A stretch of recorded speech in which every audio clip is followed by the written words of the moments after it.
There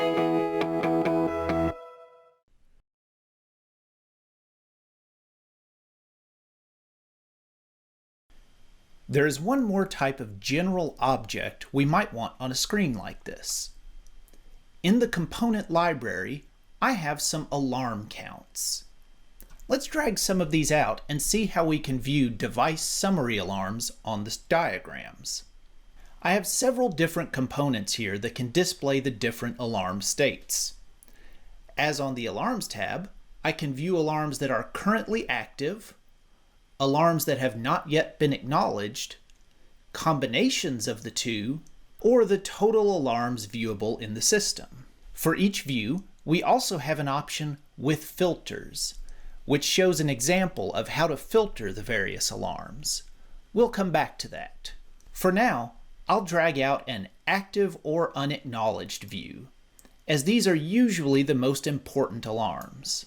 They are either currently in an alarm state or have cleared the alarm, but no one has recognized it happened. Inside this component, I have two text objects.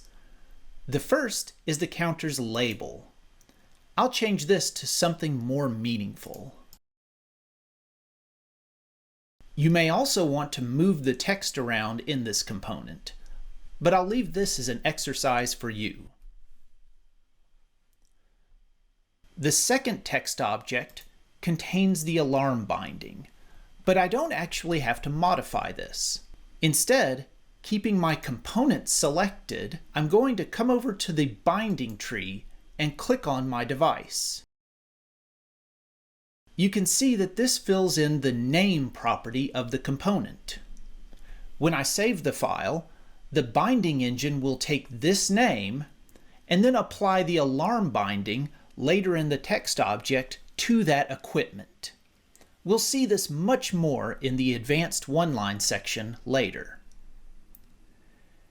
As it is, I'll save the page and refresh in the WebHMI. I have a digital input here on my main meter, and you can see as I generate an alarm, it's displayed in the alarm banner and the counter increments.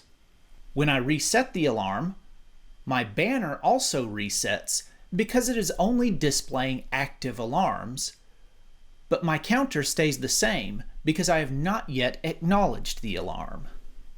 Back in the graphics editor, I have one more thing to show you with the equipment. We have bound the component to any alarm on this one piece of equipment, but we can go up one level. Let me copy this component and change the name to Site Alarms.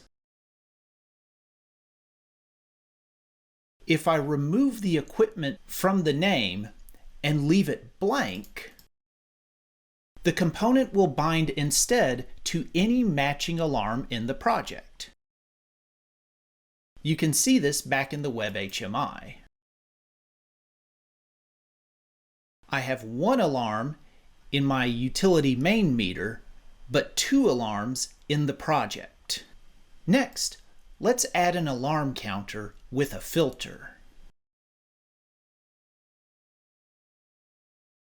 This is fundamentally the same component, but the group by property has been filled in with a few examples.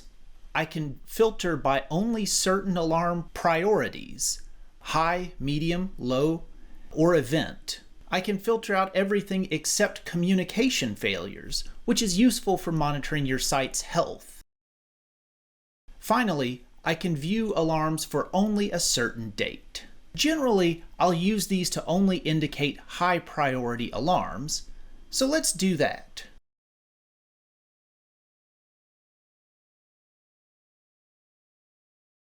I'll remove everything except priority and change the text to high. Of course, the label needs to be changed to match.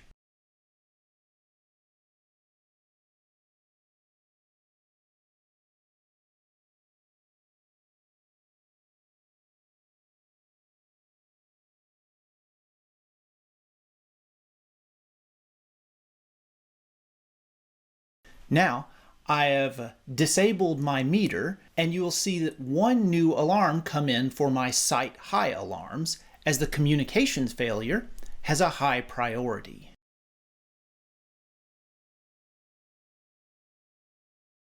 In this way, we can monitor the alarm states not only on the Alarms tab, but also directly in our diagrams. Of course, these bindings can also be used for graphical indications, but we'll come back to that in a later video. For now, let's move on to Advanced One-Line. Until then, thank you.